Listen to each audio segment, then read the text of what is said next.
Come unto me, sing in my heart all the stirrings of compassion, blow in the wind, rise in the sea, move in the hand, giving life the shape of justice, roots holding close, wings set me free, Spirit of life, come to me, come to me.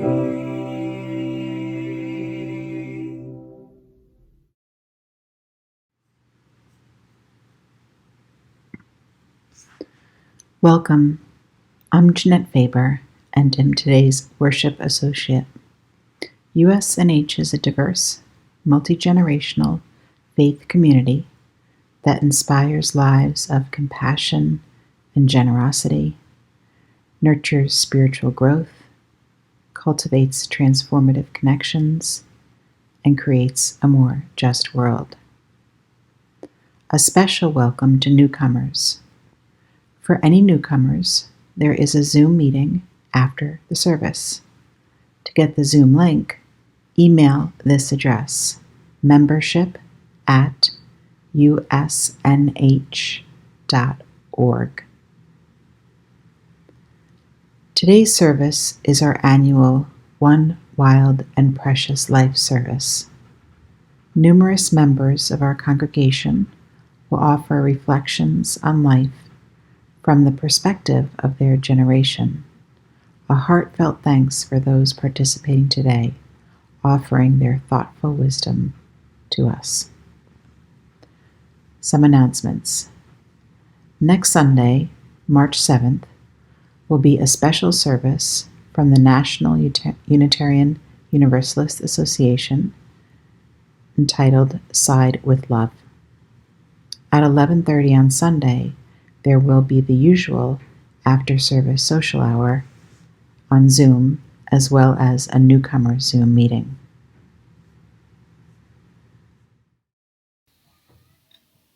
The Summer Day by Mary Oliver.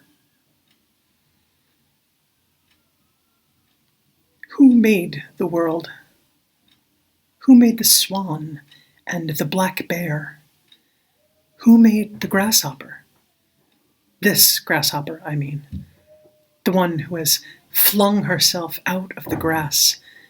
The one who is eating sugar out of my hand. Who is moving her jaws back and forth instead of up and down. Who is gazing around with her enormous and complicated eyes. Now she lifts her pale forearms and thoroughly washes her face. Now she snaps her wings open and floats away. I don't know exactly what a prayer is. I do know how to pay attention, how to fall down into the grass, how to kneel down in the grass, how to be idle and blessed, how to stroll through the fields, which is what I have been doing all day. Tell me, what else should I have done? Doesn't everything die at last, and too soon? Tell me, what is it you plan to do with your one wild and precious life?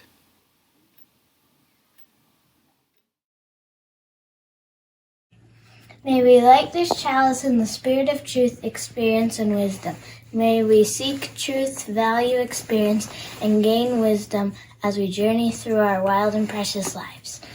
Though the flame may look different to each of us, may we all find warmth in its eternal dance.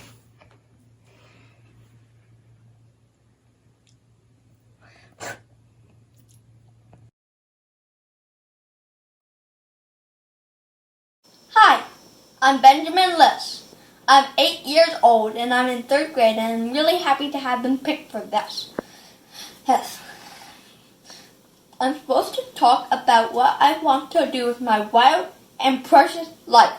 I don't have one thing. I have two big things. One, I want to stop climate change. It's terrible when thousands of animals are going extinct every day. Some of the most magnificent creatures, like polar bears, are going extinct, and we need to save them. Climate change is heating their home. Also, we need to stop hunting. Humans hunt things to extinction, and that is horrible. To do this, I might stop eating meat when I am older. Or if I go vegetarian, fewer animals will be killed, and less bad gases will be in the air. My brother and I made our parents stop buying stuff from the worst polluters. I tried to pick up litter and buy less stuff, specifically new stuff with plastic wrapping. With my one wild and precious life, I want to be an astronaut or a deep-sea diver, explorer. I am fascinated by space, but I want to see what is under the sea. Everyone's like, ooh, cool, space. But we don't even know a lot of what is under the sea. The samples from Perseverance, the new Mars rover, are going to return in 2031, which means I will be in college and I can help look for tiny bacteria or other living things, or things that lived there in the past. I still want to see what is in the bottom of the Mariana Trench, where, unlike Mars, we've never been before. I need to learn. I'm going to study hard so I can go to college, and then I'm going to learn about deep sea science and space science. Maybe I'll go to Mars and bottom of the Mariana Trench. I don't believe in God or gods, but I'm a Unitarian, and this means I know people will support me in my search for truth and meaning. I also believe in the seventh principle, which is my belief that all life on Earth, under the sea, and on Mars is linked together and should be protected. This is what I'm going to do with my wild and precious life. Thank you.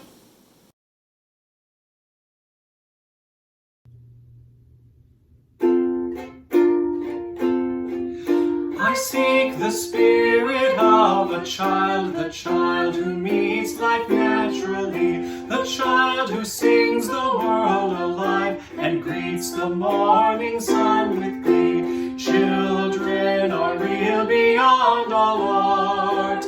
May I see joy's a gift to our heart. I seek the freedom of a child who loves instinctively, who lights our day with just a smile and shines that light on all we see. Children are real beyond all fears. May I see hope's a gift to our tears. I seek the wonder of a child who sees delightfully. Now clouds in cloud, now golden sun, imagination's true and free. Children are real beyond all lies. May I see faith's a gift to our eyes.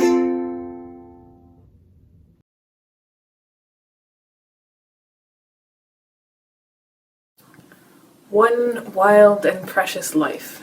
From a young age, I have understood the wild and precious part that made me at once grateful and terrified.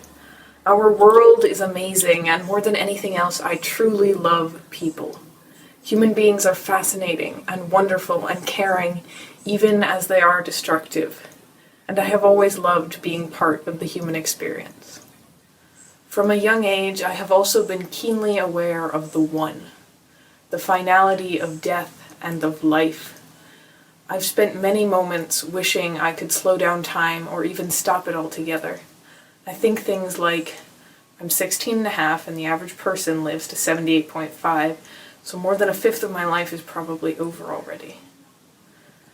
But I've been learning, no matter how hard you try, standing still just makes time fly past you. And while the future holds scary things, it also holds things to get excited about. And I'm working to spend as much time thinking about what I hope for as I do about what scares me. I think that makes it easier to keep moving forward. So when I hear, "What will you do with your one wild and precious life?" my first thoughts are of how much time I've wasted and impending death, followed by uncertainty around college and career. But I will answer differently. I can't know what the future holds. I could die tomorrow, but I know what I hope to do. I hope to hug my friends, to read more books, to speak out against injustice, to meet new people, to create art, to be recklessly kind and loving, to have my own house with my own garden someday, to stargaze, to laugh, to play outside, to have philosophical discussions, face fears, get gray hairs, and learn from younger generations. I don't believe in living like it's the last day of my life. I believe in living like everything is possible. So let's keep moving forward together.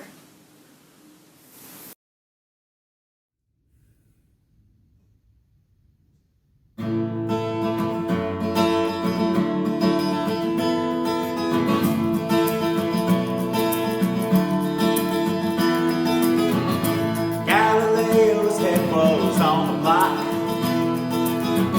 The crime was looking up the truth. As the bombshells of my daily fears explode, trying to trace them to my youth. And then you had to bring up reincarnation for a couple of beers the other night. Now I'm serving time for mistakes made by another in another lifetime. How long till my soul gets it right? Any human being ever reach that kind of life? I call on the resting soul of Galileo, king of night vision, king of insight. Then I can come out my fear of motion, which I never could explain. Some other fool across the ocean years ago must have crashed his little airplane. How long till my soul gets it right? Does any human being ever reach that kind of life? I call on the resting soul of Galileo, king of night vision, king of insight. I'm not making a joke. You know me, I take everything so seriously. If we wait for the time till our souls get right, then at least I know there'll be no nuclear annihilation. My lifetime, I'm still not right.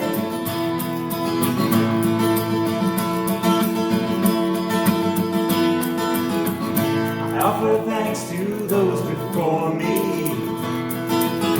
That's all I got to say. Maybe you squander big bucks in your lifetime. Now I have to pay. And it feels like some sort of inspiration. Let the next life off the hook.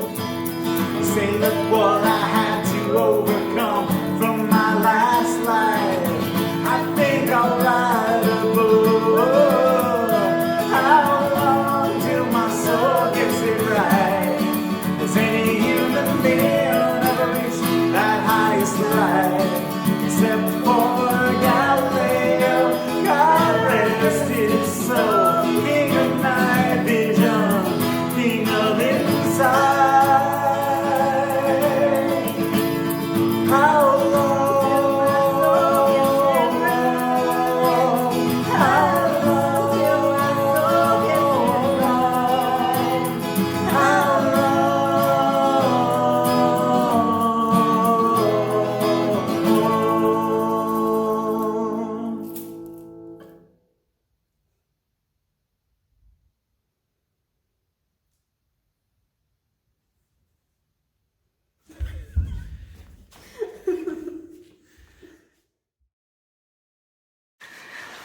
Good morning. My name is Pat Trotter, and I'm a member of the Pastoral Care Team.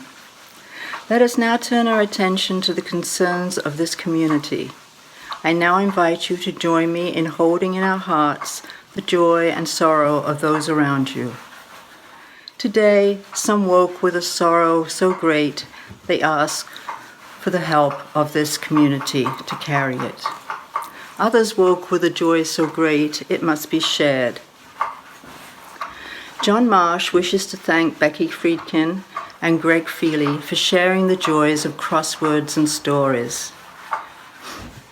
From Toby Appel, my Aunt Dorothy Simon passed away on February the 14th. Last September, she and my Uncle Ed celebrated their 70th wedding anniversary. Aunt Dottie has been a presence in my life the entire time. Usually I visit my aunt and uncle in New Hampshire twice a year, but because of COVID, I haven't seen them since Christmas 2019. Please hold in your hearts my uncle, his 5 children, and 13 grandchildren. For the joys and sorrows that haven't been spoken, but which remain in the silent sanctuaries of our hearts, we bear witness.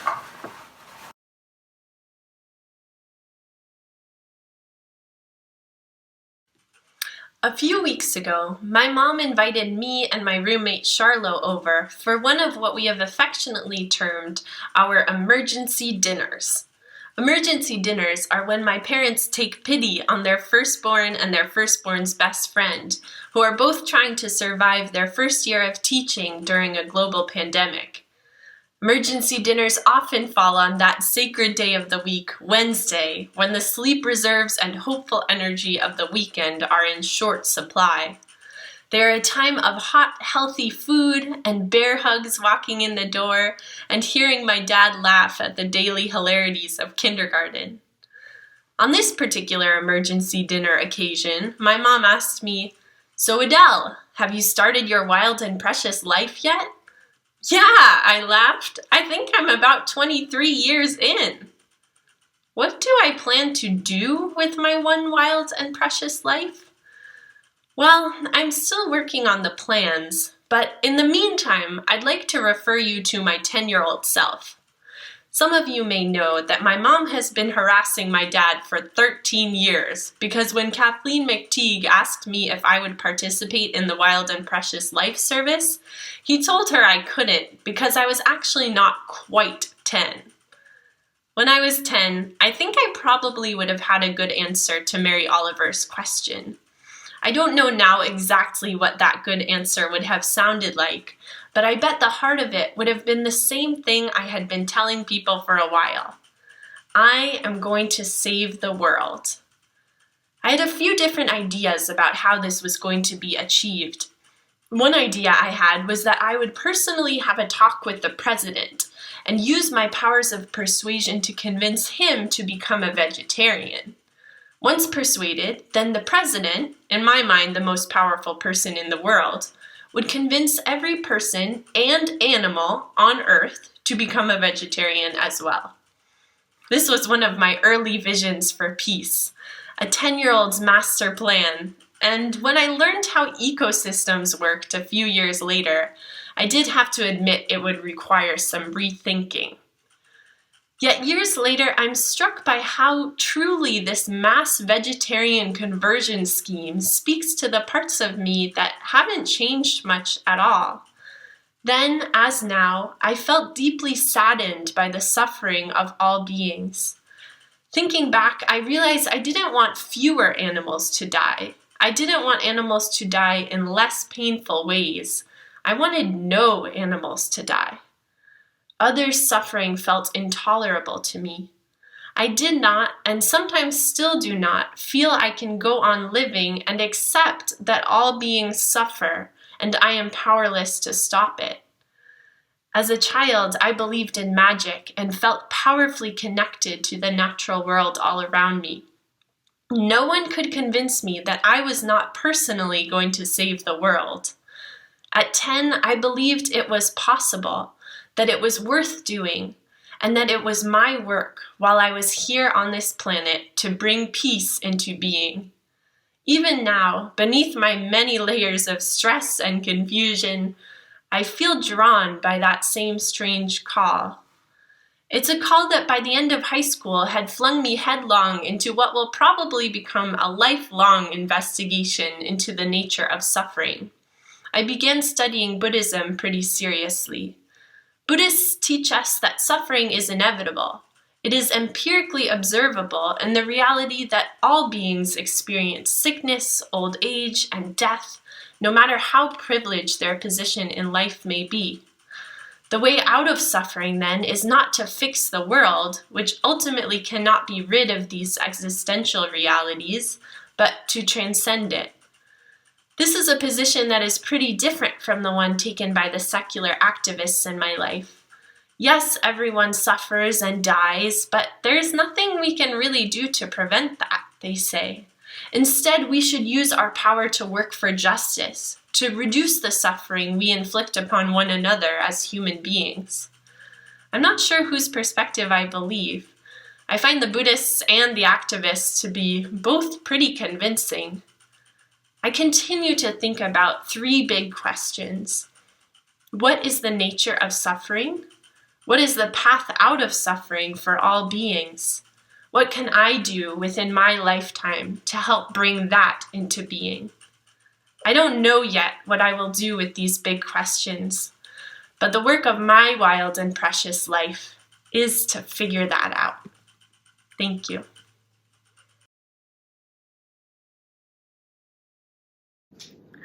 Hello, my name is Sarah Foreman. I've been attending USNH for over 15 years.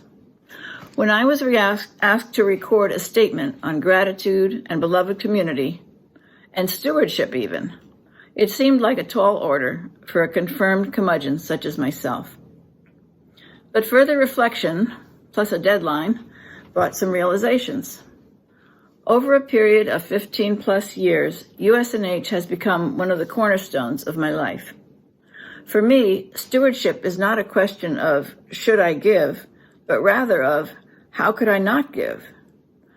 How could I not give to a group of souls who care about each other and show it with their mutual support, that seriously pursues issues of trust and respect, that welcomes me as I am? How could I not give to an organization that gives me the material to help me ponder so many life questions, that allows me to see my world from the perspectives of so many philosophical and faith traditions? During these months of turmoil and isolation, USNH has bent over backwards to help me stay in touch with others and with our ongoing work in the world. Among the many pressing issues that USNH members join together to confront, my personal focus has been the treatment of immigrants and refugees. Through the work of the Immigration and Refugee Task Force, it has been possible to join with a variety of state and local organizations to pursue this urgent goal. The grounding of issues such as this by Unitarian Universalism within the framework of faith has been important to me. As we navigate the coming months, hoping to join together again in person, we will continue to negotiate questions and obstacles. But because this is a beloved community, we will progress, perhaps even to the point of being able to eat chocolate on Sundays after the service. For this, I will be extraordinarily grateful.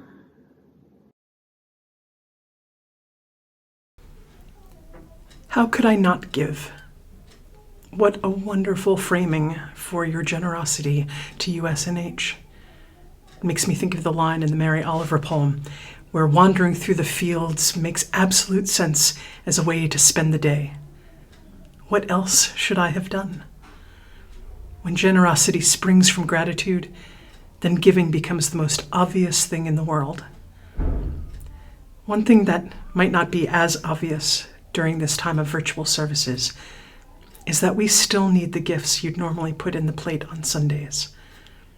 I invite you to consider how much you would give during the course of the church year, and then make a donation of that amount today.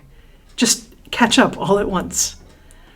You can donate securely online at usnh.org, through Venmo to donate@usnh.org, or by sending a check to 700 Hartford Turnpike, Hamden, Connecticut, 06517. Tell me, what will you do with your wild and precious dollars? Thank you for your generosity.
The thing that stood out for me after reading Mary Oliver's The Summer Day wasn't the normal stuff. The grasshopper was interesting. The image of strolling through a meadow was nice. The questions about living and dying, they were deep. But of the 165 words in her 19-line poem, the one word that jumped off the page at me was plan. What is it you plan to do with your one wild and precious life? I'm a journalist who's going to be 47 years old next month. I haven't had a quote-unquote real job in over a year. The financial panic of 2007 and 2008 was the beginning of the end of local journalism. The COVID pandemic was the ending of the end, or something close to it. The market for a 47-year-old journalist who does not live in New York or Washington or Los Angeles is breathtaking in its size, which is to say, teeny tiny. People younger than me are doing fine. They're just starting out. People older than me are doing fine. They've accomplished what they wanted to accomplish, but local journalism cannot support someone like me. I'm too expensive. Even if I had a plan, the plan did not work. That's experience gained from a wild and precious life. But I didn't have a plan. One of the secrets of journalism is how many of us never plan to be journalists. We find our way into the craft from any number of directions. Mine was the direction of English departments, where I studied poetry and the old stuff like the Bible and Shakespeare.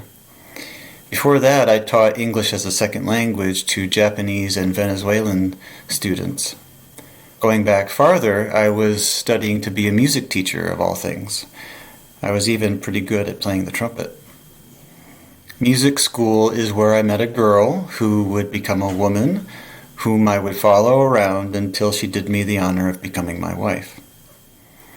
From Potsdam, New York, we went to Buffalo, to Cincinnati, to Savannah, Georgia, to Charleston, South Carolina, until we came to New Haven, where we have stayed put for the last dozen years. Those pre-New Haven days were wild. At the end of the day, after we have put Edie to bed, Gretchen and I sometimes marvel at the time we spent in bars and clubs. I sometimes think about that old Howlin' Wolf song with the line that goes like this. Now look here, I did not say I was a millionaire, but I said I have spent more money than a millionaire, 'cause if I had kept all the money I have already spent, I would have been a millionaire a long time ago. Those were wild years, but I'm not sure I appreciated how precious they were.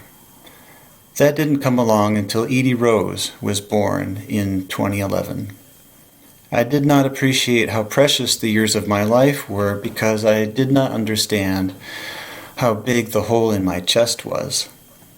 I did not appreciate how much love I was missing, how much I was avoiding thinking about that hole by spending millionaire money. And in not appreciating how much love I was missing, and then feeling that love exquisitely after Edie Rose was born, I now wonder how it's possible to plan for anything. Because even if you're able to accomplish the plan, something in life comes along to show that you didn't know what you needed to know until the time came along and you were able to know it. One of the things I didn't know, but know now, is a quote-unquote real job in journalism wasn't what I wanted. Not really. I wanted to write, and I wanted to make a living, but the journalism part was not the important part. I could not have known that until I lost that last quote-unquote real job I had and started a newsletter of my own. Now I make a living.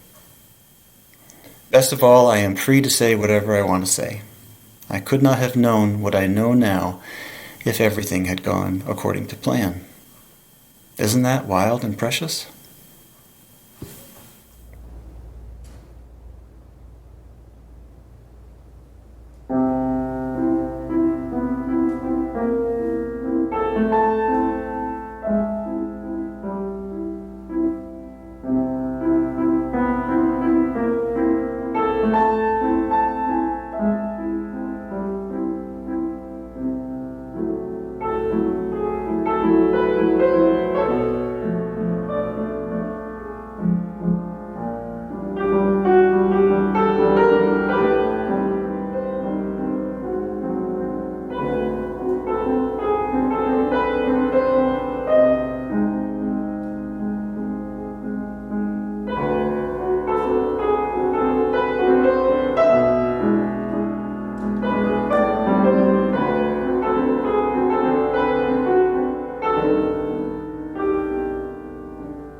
You know, Mary Oliver, funny you should ask.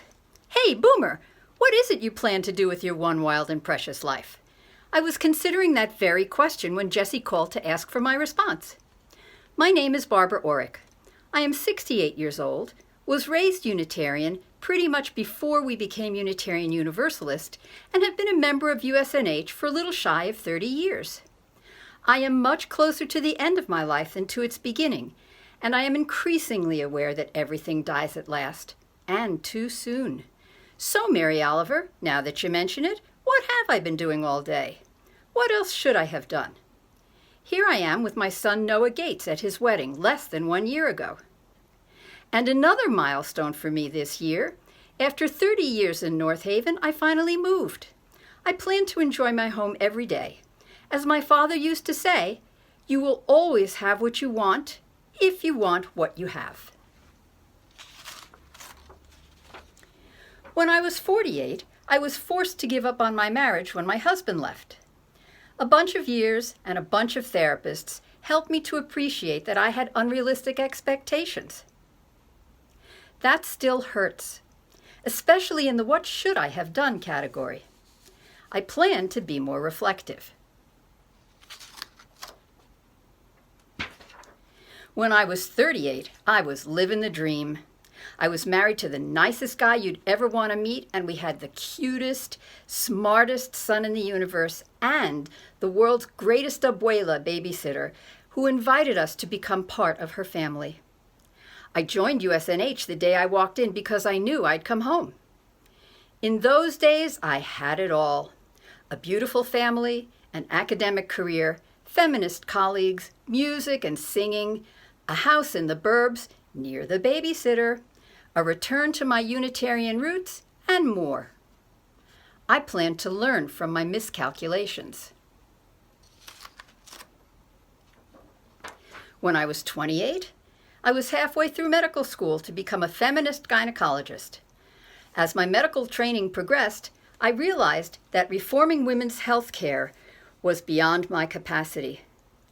If only I'd had Reverend Kathleen McTeague's advice back then. She said, if you're going to be a pioneer, you have to be prepared to get lost. At the last minute, I chose psychiatry, where my colleagues didn't perceive me as a threat. Tell me, what else should I have done? When I was 18, I was in college, which was sort of like Unitarian Sunday school for grown-ups. I studied cultures and religions in cultural anthropology and worked for social justice in support of ecology, racial integration, women's equality, healthcare reform, and ending the war in Vietnam. My plan was to keep on keeping on until my life's calling appeared. When I was 8 years old, Sunday school was the highlight of my week. Music, especially singing, was the other constant that got me through my childhood. I agree with Reverend Megan Lloyd Joyner that being a Unitarian Universalist can be life-saving. The Unitarian Church of Staten Island is the only congregation in the United States established by transcendentalists, and probably the only church on the planet that had a bowling alley in the basement right under the sanctuary. You can imagine what that led to. I wanted to be a minister or a police officer when I grew up. This wasn't much of a plan, as women didn't do those things. So that's what I've been doing all day. Who'd have thunk one's life could have a plan? But Mary Oliver, I digress. What do I plan to do with my one wild and precious life? This is the 68-year-old me in the time of COVID. I plan to try to live by our Unitarian Universalist principles. I'd like to be wise. I'd like to have grace. I'd like to have a warm and loving relationship with my son and daughter-in-law, and to be a good grandmother. And I plan to get my will and my advance directives and my proxies all in order because a good parent should be prepared. I plan to keep going to worship services, and I plan to keep singing. I'd like to remain involved with the women's community for social and spiritual connection and for fun. I'd like to be part of the action to save our society and our planet. I'd like to continue to learn and to be a mentor and to pass on what I've learned. I'd like to be able to retire and to remain vital afterwards. I'd like to keep my wits about me, and if my mind deteriorates, I'd like to remember how to love and how to count my blessings. I'd like to accept death with dignity.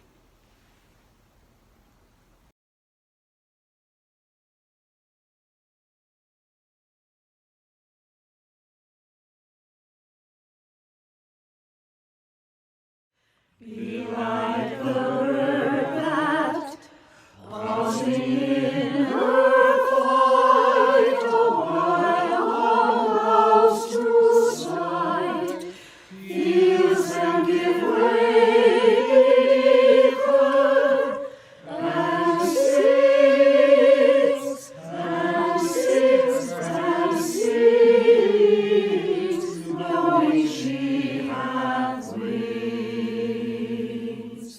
Be like the bird that, pausing in her flight, a while allows to sight, feels and give way allows to sight, sees and give way allows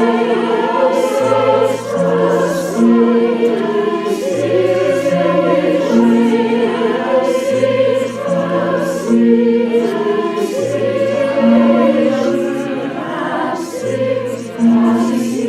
give way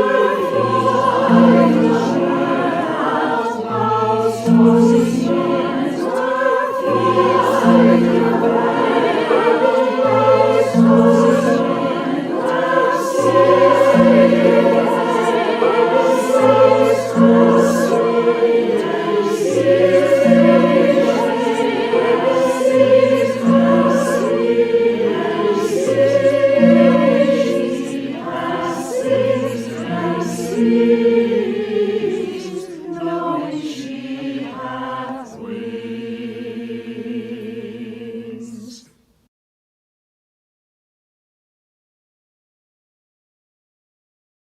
I spent my working career after 4 years active duty in the Navy as a high school history and social studies teacher. Toward the end, as computers were coming into the schools, I taught basic programming. After I retired 25 years ago, I started working on Platt family history and genealogy. But along the way, I also became heavily involved as Milford City historian, and especially in historic preservation. During the last 10 or 15 years, I've been getting my medical care at the West Haven Veterans Hospital.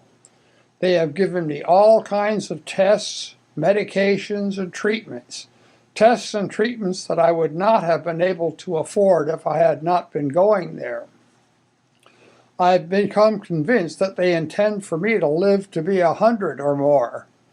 If I manage to pull that off, I still have a few more years to go. But just a few. So what am I going to do with what is left of my wild and precious life? Precious yet, but at my age I'm not so sure that it can be very wild. One of the most precious things about it is that I've been married to Jane now for 56 years, and we are still going strong. I owe my extraordinary good fortune in this to USNH, where we met and where we were married. And yes, USNH has been a major part of my life ever since the Society was founded in 1951. I've been a member of the choir for most of those years, and I'll continue for a little while longer, knowing that my voice is getting a little bit more creaky, and I'll probably have to give that up sooner or later. And having heard myself in the recordings we recently did for the choir, it probably will be sooner. Another thing about getting older, I have been playing the euphonium in the Milford Concert Band for years, but as I get older, the high notes are getting harder and harder to play. Outside of those two things, what I plan to do with my remaining years is to do pretty much what I've been doing: hosting family picnics, writing a Platt family genealogy, answering questions about local history, fighting to preserve and protect historic properties, and doing what I can to support various liberal causes. Preserving and protecting historic properties continues to be a major bother because developers continue to chip away at the historic character of Milford. I feel compelled to take part in these battles, as I have done for many years, but this activity takes away what I would rather be doing: family history. So I guess I'll be involved in such conflicts as long as I'm able, until they carry me out feet first. We extinguish this flame, but not the light of truth, the warmth of community, or the fire of commitment.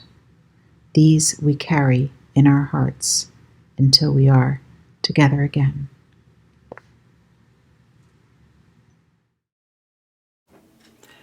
I do not know exactly what a prayer is, wrote Mary Oliver. I do know how to pay attention. Friends, let us pay attention to those small miracles that show up in our lives in the most ordinary ways, whether it's a grasshopper or someone's laughter or just the way the light hits the floor. These moments, these small, precious moments, are what create the story of our lives. So let us go forth with courage and with kindness and be a blessing to the world. Amen, Ashe, and blessed be.